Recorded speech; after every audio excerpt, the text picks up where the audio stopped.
Chat, and I'm P. Nelly. And I'm Courtney with the K. How you doing? We took a little hiatus again. But we're back, like we never left. Like we never left. So, we're going to be talking, as usual, about life after lockup. And of course, we have a snack today because you know our motto, every chat should come with a snack. Mm-hmm. What do we have today? We have got chips and queso. Mm-hmm. And we have, as always, a spritzer. Because summertime is for spritzers. This week's spritzer is strawberries, mango, passion fruit, and a dash of ginger ale with a little bit of mint. That sounds very fancy. It's not. Anyway, so we're gonna get right into the show. Right into the show. Let's open up with, I feel like we always open up with the same people, so let's mix it up. Okay, that's fine. Who you want to open with? Let's open up with Andrea and Lamar. Auntie and Uncle Nup took a little trip. Mm-hmm. And when I think about this realistically, it makes sense for them to be making a trip right now because on the show it's Christmas time. Sure. So if you're going to travel, you travel for the holidays to see family, even though Andrea doesn't have any family in Utah and Lamar does have family in LA, so it makes sense to stay at home. But what does Andrea do that makes sense? Not a thing. And she don't like his family. No, she don't like his family. She doesn't try to be agreeable. She's the worst kind of in-law, but we'll get to that later. Right now, she is making Lamar take a 20-hour trip cross-country to Utah to meet her friends. You know, she was so excited about Christmas in Utah. She said they used to come home to pie on the porch and presents. I'm not eating no pie somebody left on my porch, but, you know. It's like a thing that they do. That's not right. It's not right. I don't like pie at all, so there's that.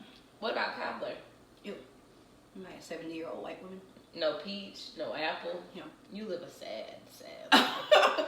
I do like sweet potato pie. That's nasty. What? That's nasty. Really? You are, what are you, a 7-year-old black lady? Good. Yeah, I am. Anyway, but so they go, and then when they first get there, what is the house they were staying in?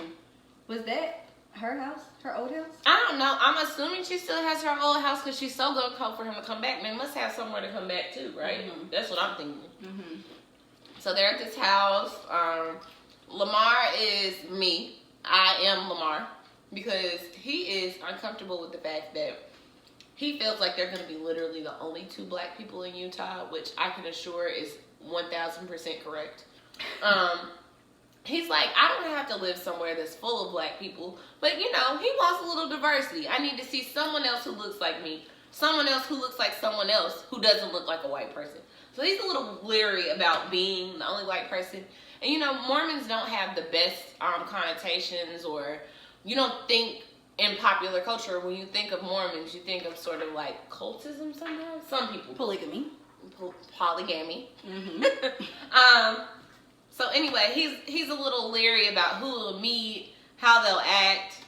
Right. So they get there, and I thought that the first scene of when they got there, when they were riding in the car and they got out, they were walking down the street, and he was like, it's a white person, why he down there looking at me, or whatever. And they had them big coats on. He did look real hood, but I guess he just looked like himself. They look suspicious. I mean, to Mr. Simpleton, if I saw some black man where there were no black people in a big coat, I would be like, this doesn't look, something here doesn't belong. What I want to know is how Andrea got there.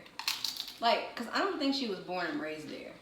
Like, who just is like, ooh, Utah. Like, even if you saw a job posting. Well, as you know, Andrea doesn't make good decisions. So I'm sure there was a series of bad decisions that led her to Utah. Correct. Yes. So anyway, this episode, her friends have, is that like a coming home party or what was that? I don't know what type of, no, it had to be a coming home party because they made food just for the occasion. Yeah, they have the Mormon version of a kickback. And at this kickback, Andrea's white friend decides, I guess as a show of goodwill, that it would be a good idea to make chitlins. Chitlins are never a good idea. No, that's people need, you make chitlins for people who ask for chitlins. You don't just make them and assume someone eats them. But again, her friends are a little racist. Oh? Okay, a bunch. They're racist. So they throw this racist kickback and invite Lamar, and not much happens in this episode except it becomes obvious that Andrea has expressed her plans to trick Lamar. Yeah, and she's like talking about she and to talks stay to her in old Utah. boss, which I just don't feel. Why would you do I just don't feel like that's a good move for them. And Lamar also said something, in my opinion, that is probably the most poignant thing he said his entire stint on the show. He says, "Who is it that Andrea thinks she married? Did she think she married some straight-laced guy who doesn't drink and doesn't party? Because that's never, ever, ever been me." And from anything I can see on the show, he's never pretended that that's him. No, he hasn't. It's like she likes him to be hood at home. No, really, because just like she likes him to be at home only. Well, that too. She talks about the fact that he was a crip and all this stuff. That's real cute at home when they're in the bed, but then when he takes her around those areas, then she want to be like, "Why did you bring me here?" and get all upset about everything. Yeah, she was real rude to his family on last episode. But anyway, so the last thing that really happened after that is that Lamar had that conversation with Stephanie, whatever the Ashy girl is. That's not her name. I don't know her name. Ashy. The one that looks like Andrea, who's Andrea's best friend. She don't look like Andrea. Andrea ashy too. Don't be giving her the benefit of the doubt, but it's not doing. That girl is real ashy. I thought they were sisters. Really? Mm-hmm. Well, you think a lot of things about this show that are not accurate, so I'm not gonna even give you that. Y'all, I watched the show carefully. Don't listen to her.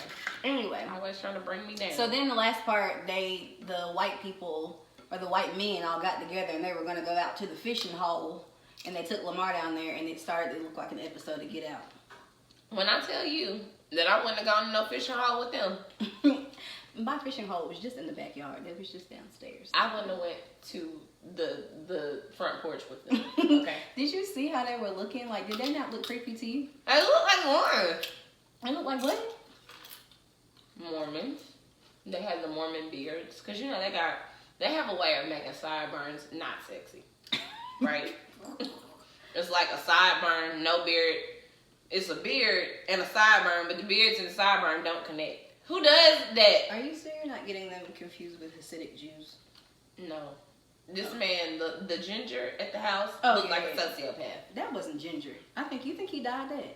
All he needed was some Ted Bundy glasses. Didn't Ted Bundy have glasses? I don't know who Ted Bundy is. No. Who is it? Who is it? Okay, I'm just gonna disregard. You're gonna Google. Okay. So anyway, that was Andre and Lamar. So basically, yeah, that's it for them. Moving on, we're gonna go to Scott and Lizzie. So, I gotta be honest with you, I'm a little over Scott and Lizzie. I really don't love that they were part of this. I think that Scott and Lizzie just together for the show. Because Lizzie don't like him. This is a whole thing. And so anyway, it opens up with Lizzie in the living room standing having an argument with Charlene, Scott's best friend, about why she lives there. Let's first of all talk about how Lizzie came for his furniture, which she was 1,000% right. She was like, this furniture smells like smoke and it's ugly. It is. It is, and it looks like it does, Lizzie. I'm with you. Mm-hmm. But let us not throw stones from our tenement that doesn't have finishing around the door. Okay? Because I don't remember anything in your apartment looking all that wonderful. At all. Okay? Then she gets into an argument with Charlene. She gets into an argument with Charlene and she says she accuses Charlene of having sex with Scott and all this stuff. Yeah, I wanted to throw up as well. Now, tell me, do you think that they getting down? I don't want to think about that. But do you? I really don't know. Charlene seems a bit overprotective of this idiot. That's the only way that I can explain Scott. Scott is stupid, okay? She seems really protective of him, almost like Lizzie has done something to Scott. And this is what I will say about Lizzie. If Lizzie is nothing else, she is 10,000% real about who she is, right? Mm-hmm. I do believe that Lizzie actually had feelings for Scott because, my God, I don't know how she could have stomached it if she didn't. I feel like she cared about Scott She also was very honest with him about the fact that she used men for money.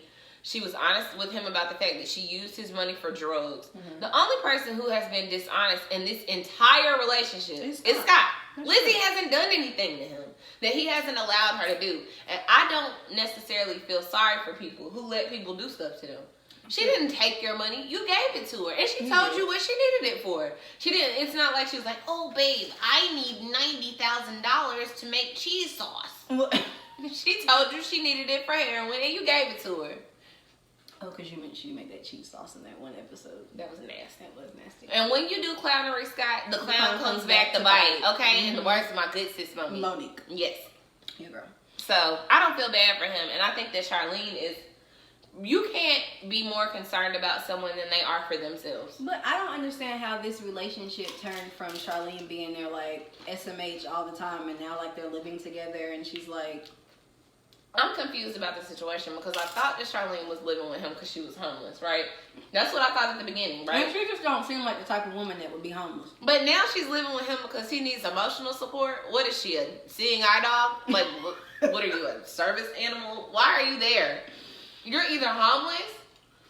Didn't they say that she was having a hard time? Yeah. But now she's there to help him because he was having a hard time. I think that this storyline, they get confused with it because every time Charlene has been on there before now, she's always been the put together friend who's trying to get Scott on the right track.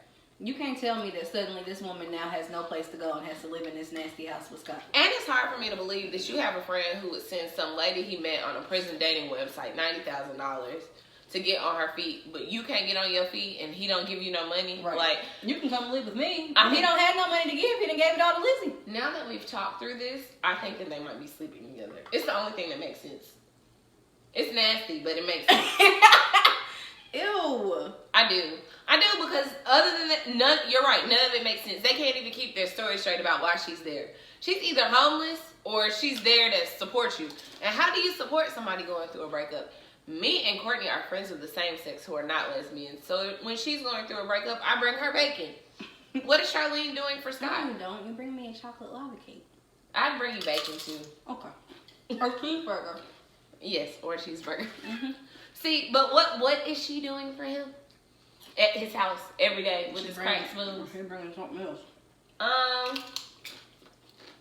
Also, I thought it was offensive that Charlene wanted Lizzie to take the drug test because, like I said the whole time, Lizzie is honest. If she was on heroin, she'd tell you.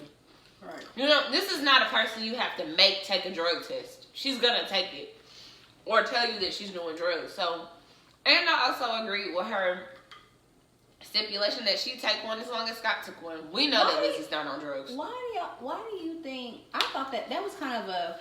Had they said that before that they thought that Scott was on drugs? Because I don't get that vibe. No, I mean, but didn't he say he used to do drugs back in the day on the last episode? He did? Yeah, apparently he used to have a problem. I thought that was Clint. No, I mean, there's more than one person on this show. Oh, maybe I didn't watch the end of it. I don't know. Okay, I missed that.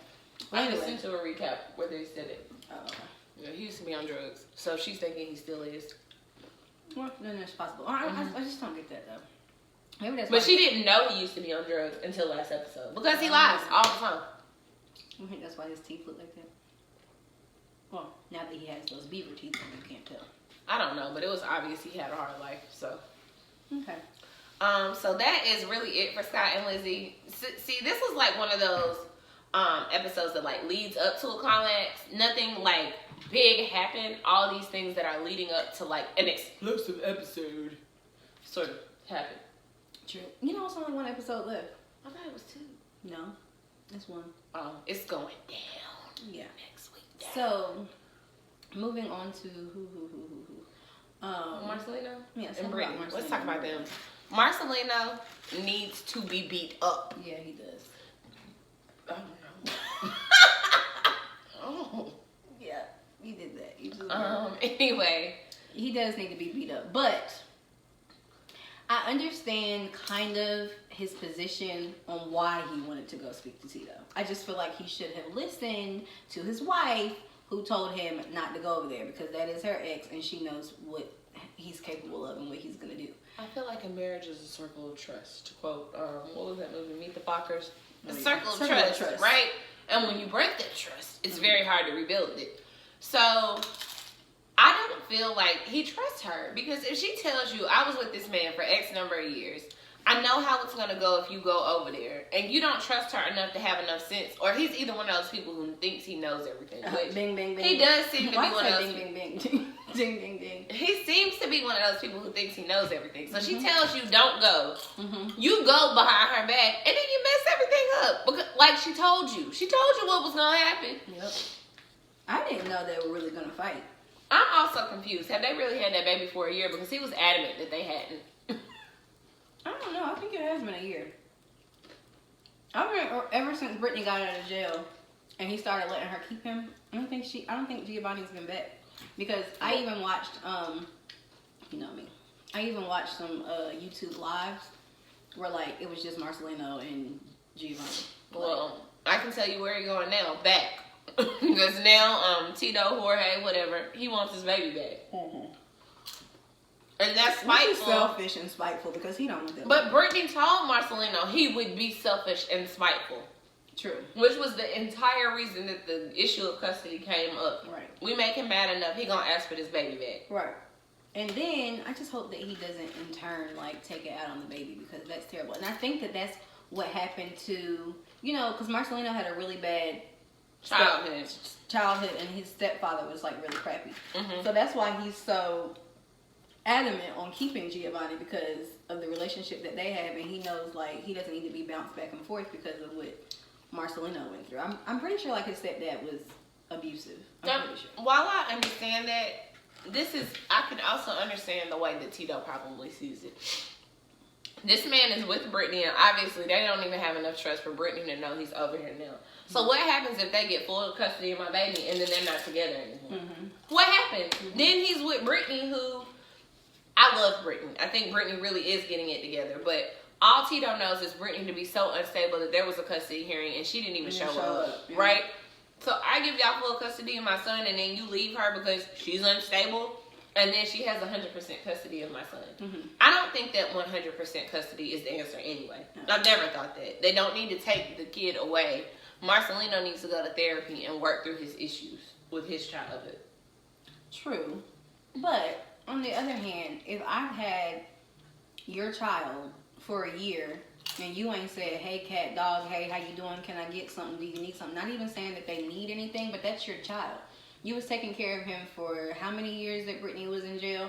If you are in the routine of taking care of your son, how you just like become hands off all of a sudden, because he knows that Marcelino has him. So I'm just like, what's the big deal? Let me put on my lawyer hat here. Okay. This, in my opinion, is a case where you go to court and you set up some sort of visitation schedule or agreement. True. And make it a written decree so that if he doesn't abide by the terms of the agreement, he's held in contempt of court. True. And can be fined or jailed, right? That's when you do that. But this taking custody thing doesn't seem like the right decision, just because, let's say, like I said, something happens. Marcelino dies in a car wreck. Marcelino and Brittany break up. Brittany turns back to drugs, and she's not with Marcelino anymore. And now she has 100% custody of this child, when it's already proven that when she is on drugs, she can't take care of kids. True. Because she's had 3 taken at this point, right? 2 before and this one. Giovanni. That's not in the best. He says he was worried about the best interest of Giovanni, but it's not in the best interest of Giovanni for the same parent to have to go through a whole bunch of stuff to get the baby back if something happens, right? You have to think ahead of you. You have to think outside of yourself. You have to think of what would happen if you were no longer around. You have to make provisions for that stuff. So I think he's projecting, and he needs to take a step back. And if they have to get a court-appointed mediator so that they can talk like adults about this and what really is best for Giovanni, and Brittany needs to look outside of herself. But Brittany doesn't want to take custody from him. No, she doesn't. My thing, I just don't understand. Like, I totally agree. They should have something that is written in stone, and I think that if they just did like mediation, that would be fine. But I just don't. I still am not understanding how you have not Seeing your son. Seeing your son. I don't get it. But I'm still confused about whether or not that's true because he was like adamant about the fact that it hasn't been a whole year since he saw his son. Okay, but he adamant it could be 11 months. Well, like, yeah. You know what I mean? So I don't know. But that's pretty much the gist of it. Yeah, their relationship is broken now, so I don't know what they're gonna do to fix that because it has to be fixed. Yeah, but so looks like next episode we'll see the aftermath of all that went down. Can I just say that the fight was a little funny? Did you see Marcelino's stance? He was like, I was not expecting that, right? It's not what. Come on. Put up your dukes. Like, that's what they was looking like. But, who did you think was going to win? I thought Marcelino was going to win. He did. Yeah. Oh, okay. I thought you was going to say, I thought he was going to win, but. Yeah, but it wasn't like a sweet victory or anything. It was like a bare. I mean, was it really even a fight? He just laid on. Because Brittany was pretty afraid of Jorge, and I was like, you shouldn't be afraid of either of these people because it's almost like Marcelino won by default, but he wasn't like really like putting them paws on him or anything. No, he just laid on top of him. And that's just because they feel that way. If it had been the other way around, George would have won. Just like, his name is not George. Oh, Tito. My bad. Tito. Anyway. Tito would have won. All right. Moving on to. We only got one person left, right? No, we haven't talked about Tracy and Clint. Lord, we talked about him before the camera, and I thought we had talked about him. You're wrong. Oh, well, we need to talk about Goddess. Okay, let's talk about Clint and his Goddess! Look, let me tell you something about Clint. You don't forgive people and then continue to throw what you forgave them for in their face. Correct. If he felt like he needed to cheat on her because she cheated on him on their wedding night, then he didn't need to be with her anymore. And I can only imagine who he's cheating on her with. Oh, I want to see her so bad. I want to see her because if she reached out to Clint, she's got to be a Bow Wow. Okay. What you trying to say? Somebody might think Clint, The only reason why I would reach out to Clint is to get some of that meat market money from his family because I feel like he's going to have an inheritance. That's the only reason why I would want to talk. I feel like if they he's hideous. You know. Anyway, Clint done snuck Tracy down to Vegas. Why? Why are we taking Tracy to Vegas? Because Clint also doesn't make good decisions. Why are we taking an ex-drug addict who just got out of jail on a trip to Vegas the day after she gets off? Let's talk about this.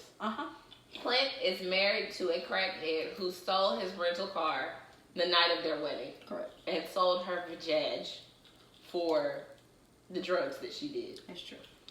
Which I also don't realize. I don't know much about crack, but I don't know why she would have had to prostitute when she had a perfectly good rental car. She didn't sell the car. Maybe she sold the car and then she didn't have no more crack left, so what else she got? Did you hear what Whitney told us about crack? Yes, crack. It's cheap. It's cheap. It's Exactly. cheap. I know that, but you don't know. Like, she wasn't thinking right. And so the car was gone. The next best thing she has. The drug dealer wasn't thinking right either. And he took Tracy over the car. That's nasty. But yeah, so anyway. So what happened when they got... Okay, so when they got to Vegas, the only part... Oh no. Clint was telling Tracy about this woman that he didn't sleep... Did he sleep with her? She found the text messages in his phone. Yes. So I'm realizing that I did not see the last 20 minutes of the last episode because some of these things I don't have. She went to take pictures with his phone. She said, "Who is Stephanie?" There was a lot of Stephanies in this episode. Yeah. And why is she sexing you? Right? Ew. She's sending him pictures of her boobies. Ugh. Basically, Clint got caught red-handed. And in this episode, let me tell you something. When your wife is mad about another woman, and she says, that hoe, that bee, that heifer, that tramp, that's her name, okay? So that's her don't name. correct. You don't be like, oh no, her name is such and such. No, it's not. No, it's not. Okay? So she's trying to tell him, she doesn't care about this woman. She needs to go. And Clint is like, not very remorseful. Well, Clint is slow. So let's start with that. I don't think he really has the mental capacity to quite understand why Tracy is this mad, because all he keeps saying is that, well, you know, you did whatever, and so I had to do this basically because of that. But I think that Clint really likes this girl. I think she really likes him too. It's a mess. No, not Tracy. Oh. I mean the other girl. He done told her all Tracy's business, that he don't love Tracy no more. I don't think he's gonna stop talking to her. I would beat Clint up. You ain't about to be out here like this playing me, looking like this. Well, you know, Tracy did come out of jail looking like a whole different person. Oh, did she not look like the picture she gave him? No, remember when she first came out of jail and then she came back and she looked, after she got out of jail the second time, everybody was looking at her like, I need to be on the crack diet because you lost all that weight in 2 months. You remember she was big when she got out of jail. She was. Oh my God, never mind. So did he want big Tracy or yes, Tracy? he wanted big Tracy. Well, let me tell you something. Trent deserves whatever. Well, Who does he think wants to date him? It's Clint. Trent. He better take what he can get and be thankful for that. Clearly, Stephanie wants him, so I'm just interested to see what Stephanie looks like. Anyway, so they get in that argument, and then they decide to kiss and make up, which I'm so glad that they did not go into showing Tracy and Clint begin to have sex, because they always want to do that. They don't need to show nobody on this show. Specifically, disgusting. We don't want to see this from nobody. None of these people. So, and then the next scene, they're out at the pool at the hotel. And he's like, how can I make it up to you, goddess? And so they call, Tracy's like, you know, what I always wanted to do was, you know, just go to a chapel here in Las Vegas and renew our vows and get married, which I think Las Vegas chapel weddings are tacky. I don't know. They are tacky. You don't gotta think it. They're tacky. But any of them, like, I didn't really even like Brittany and Marcelino's wedding turned out nice, still slightly tacky. Girl, don't nobody think a chapel wedding. None of them are nice. Okay. They're not, I don't think they're supposed to be nice, are they? They're not? No. Oh, okay. Well, good. It's tacky. They're horrible. Anyway, but this suits them because Tracy and Clint are tacky. So. Tacky toy. Tacky toy. So anyway, so Clint's like, okay, but was it just me or why did he seem reluctant? Because he knew Big Ange wasn't going to approve. His mama, I think her name's Janet, Ange. We going to call her Big Ange. But why he was like, I mean, we're already married. Why?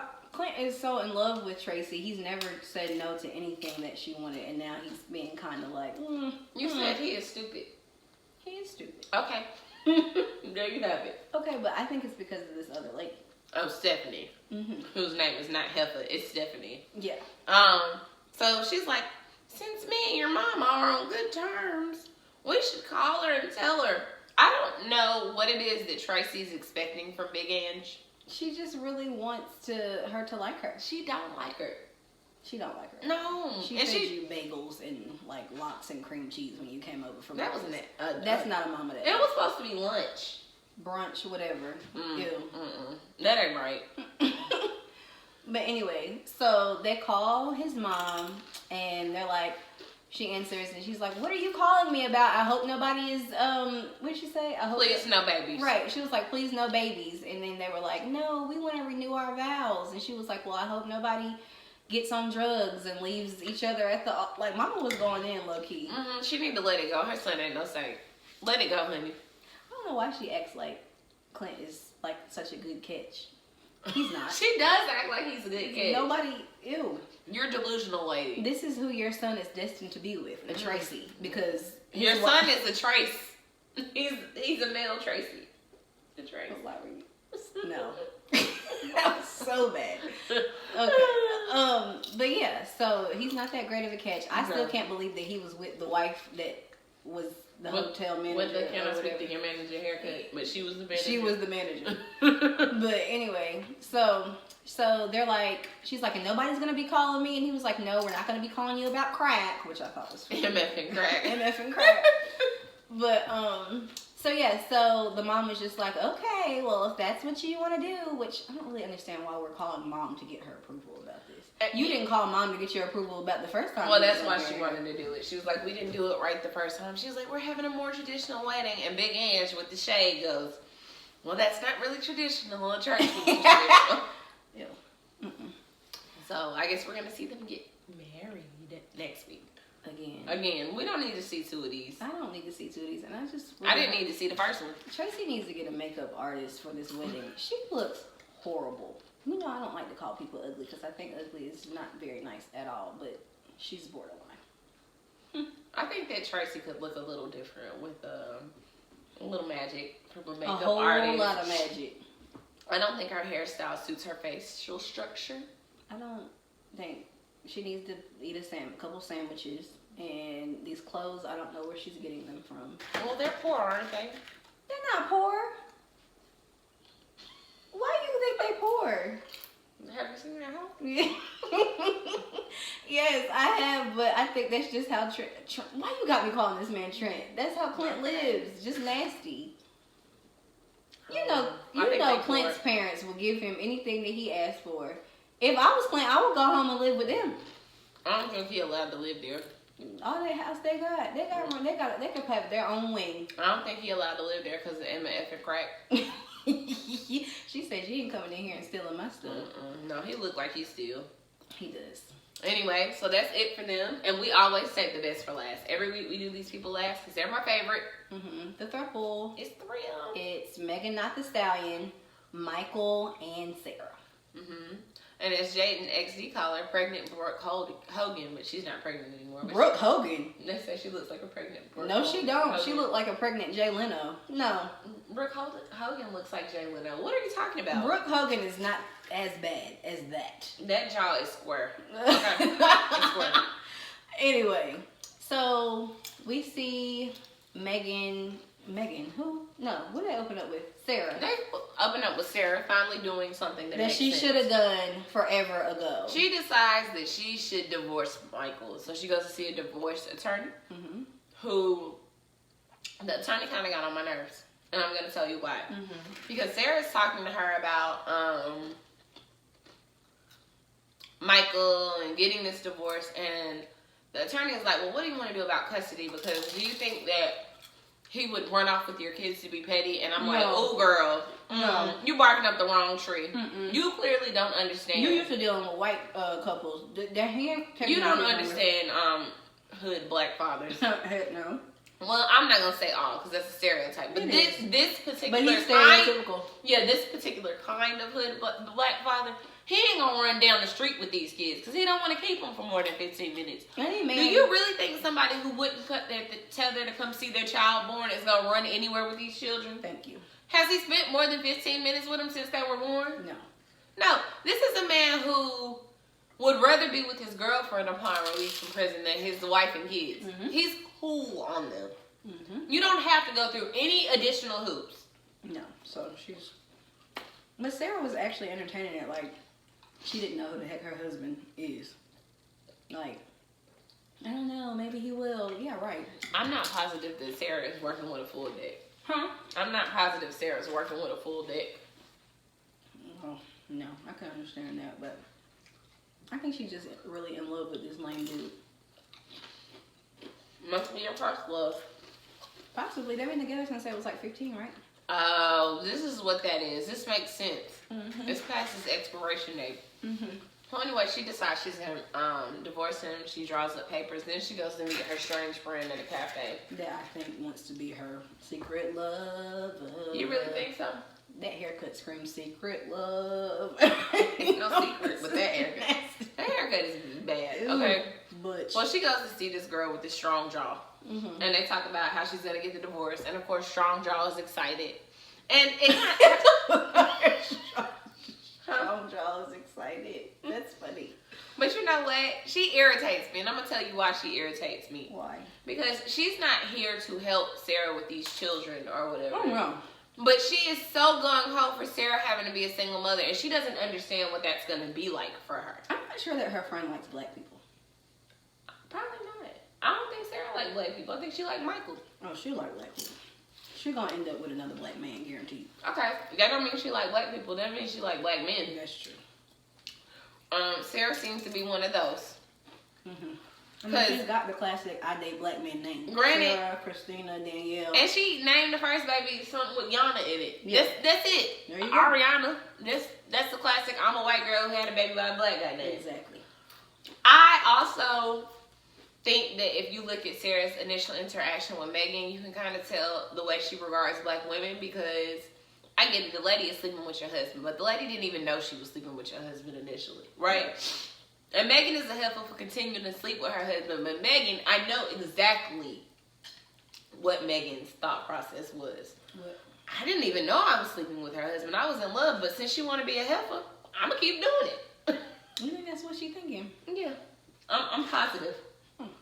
She was probably like, I'm already in love with him, and she couldn't even, like, be nice and breaking the news to me because... So you feel like if Sarah came... See, this is why I had to have a saucer. If Sarah came in there and was, like, more down, you know, kept it down or whatever, that Megan would be like, I'm not going to talk to Michael anymore? Megan is not pretty enough to naturally be a heifer, right? She's just not, Well, right? Women who look like that are not naturally just like, I'm the baddest. I can do it. She doesn't even come off that way, right? Maybe a little more now because she seems a little full of herself at this end. But I feel like Megan is one of those people you can appeal to the humanity in. And if Sarah had come and been like, this is devastating to me, like I have kids, oh my God. If she hadn't come in there with that fake black girl bravado she likes to put on when she talks to black people, Megan probably would have been like, oh, this makes me feel scummy. I gotta figure out a way to get out of this. I don't agree. You don't think so? Nope. I think Megan, I feel like she is a little hyped up off of like the whole interaction that she had with Sarah, and I also think she's hyped up because of the Twitter stuff and the Instagram and all that stuff they got going back and forth. But they never would have made it there if Sarah hadn't come off on her like that to begin I don't with. agree. I think Megan was gonna be with down for Mike no matter what, because she really loves this Five-O looking dude.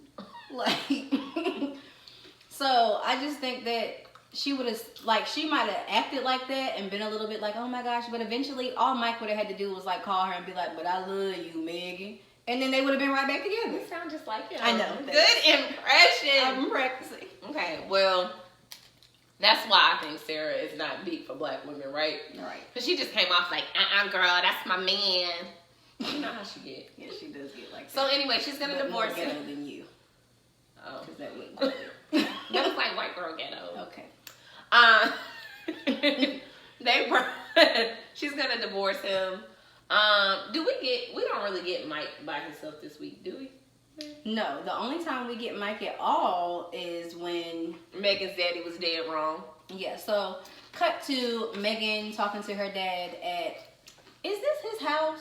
Because every time we see Dad, it looks like a different scenery. So I'm not sure if wasn't he cooking? He was cooking. We He was assume. chopping the heck out them peppers. Like, I'm like, he about to, like, He was mad. he was mad. He was angry. So anyway, Megan's talking to her dad. I remember telling her dad way more of her business than I would tell my dad. She Me is. and my dad ain't that kind of cool where I'm gonna tell him.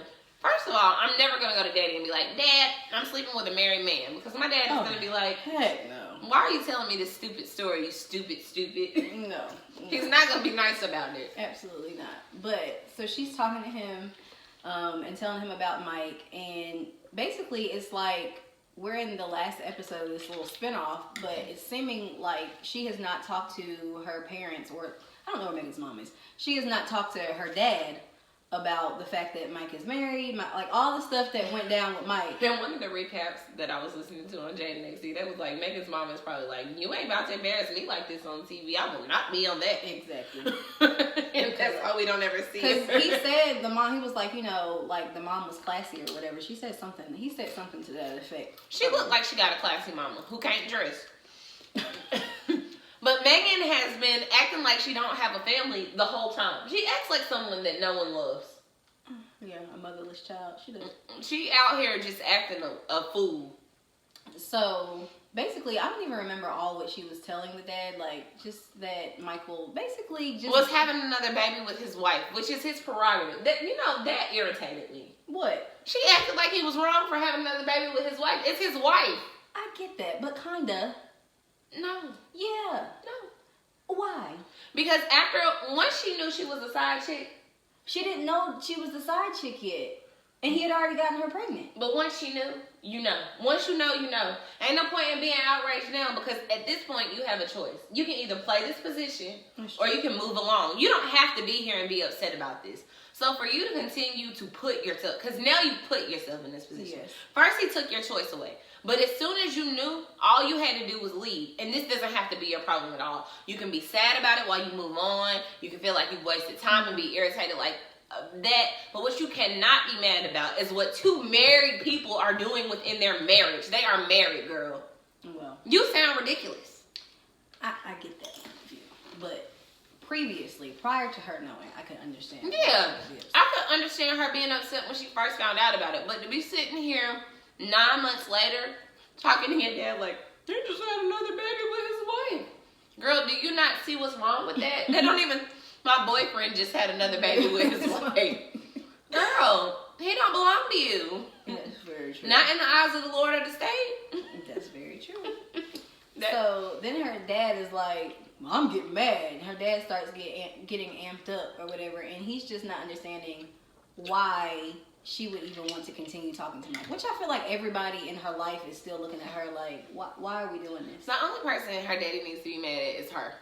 She's being ridiculous. That too. So anyway, so he's like, I want to talk to Mike on the phone. I'll get him on the phone. I didn't think she was going to call him.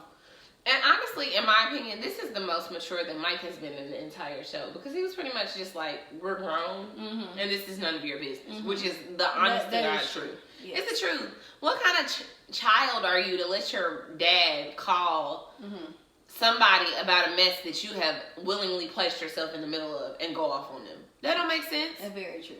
So I didn't agree with Dad doing all that. I felt like Dad was being very extra. I also thought Michael was ridiculous when he said, we've hurt each other. What? We've hurt each other. Oh, you talking about because of this whole kissing? Boy, don't nobody care if she kissed your friend. You married. Same thing. You are married. That and this is none of your business. I feel like Megan's still lying about that whole thing, though. I think she slept with him. Oh yeah, she definitely. Yeah, it's gross. It's nasty. It's gross. But she definitely slept with him. Yeah, she slept with your friend. Because it went from not doing nothing to kissing and all they did. And he lied. Yeah, he was like, no, ain't nothing happened. And Negroes only lie when something happened. Okay. So, yes. So, after that, they hang up with Mike, and then, did they go back to Sarah? No. Yeah, Sarah was going to go take Aviana and Rain, the new baby, to go see Michael. Well, next week we'll see if their love makes it. She said she didn't want to be talked out of the divorce, but you couldn't talk me out of a divorce. Not from this bum. I mean, what is he offering you? Being married to him is y'all don't even live in the same area. As a matter of fact, girl, being married to him probably only hurts you on your taxes. She lives in New York and he lives in Michigan. I mean, he's never there. He's got a girlfriend. It's like y'all not even married. All he talks about is Aviana on FaceTime.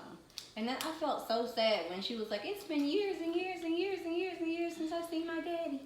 Terrible. He raggedy. He should be ashamed of He is raggedy. And you can go eat chips and sandwiches with Megan when you get released from jail. And why his mama and Tay, what's her name? Day, why they don't ever get the kids? Let me just tell you something. Anybody who wears those coats ain't keeping your kids. I just don't feel like they even got enough gas to get there. You can't even afford the gel down the front of her ponytail.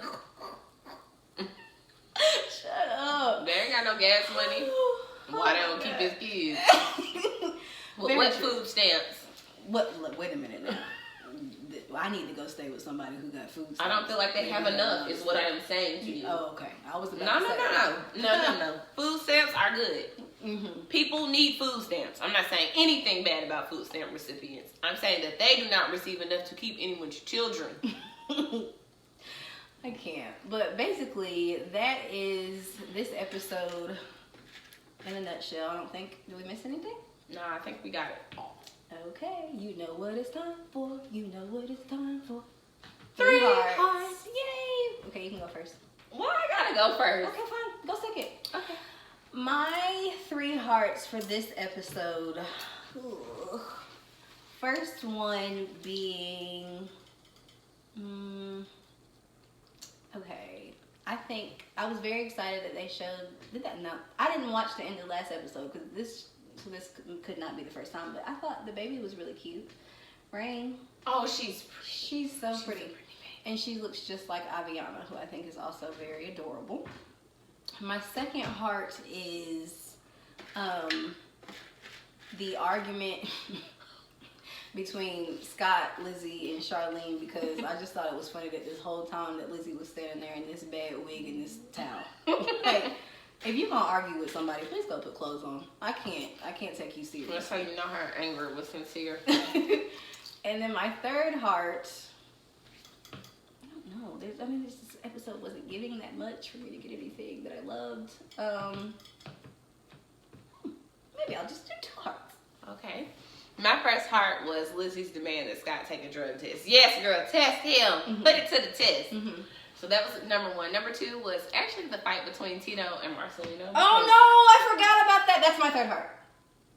Well, I have different reasons. Oh, okay. And the reason why is because if Giovanni ever wonders if anybody loves him, he'll be able to replay this footage of 2 people fighting over who gets to have custody of him, okay? They can be like, everyone loves you so much that they fought about it, okay? Mm-hmm. So that's my second heart. And my third heart is just Megan's dad being a black dad, right? Yeah. Very black dad. When he called Michael, he was like, I heard y'all got a little situation. And he was speaking in slang, and it was so lame. And it was so, but real talk. You know what I'm saying? Boo. Such a dad. Yeah. Oh my God, I stand a black father, right? Exactly. That was like my dad or your dad trying to have a talk with somebody. For sure. That's how it felt. Mm-hmm. So those are my 3 hearts from this episode. Yay. Well, as always, please go down in the comments and let us know what your 3 hearts are. We want you to like, comment, and subscribe. We thank you so much for tuning in, and we will be back next week with another episode of Snack of the Chatter. Yeah, the Snack Chat. Bye, all right, y'all. bye.